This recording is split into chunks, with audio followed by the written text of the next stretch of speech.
Sen mi oynayacaksın? Gel. Ya gel Allah. Çal o zaman. Ne oldu?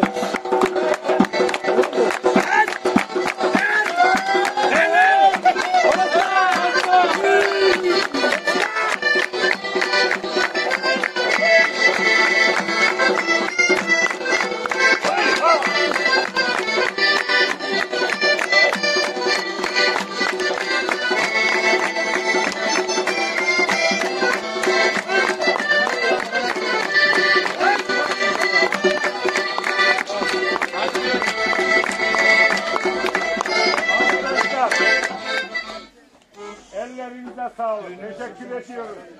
Yarın akşam daha uzun düğün yapacağız. Hepinize iyi akşamlar. İyi akşamlar. Allah. Allah ne yapıyorsun? Düğün bitti. Ne gidelim.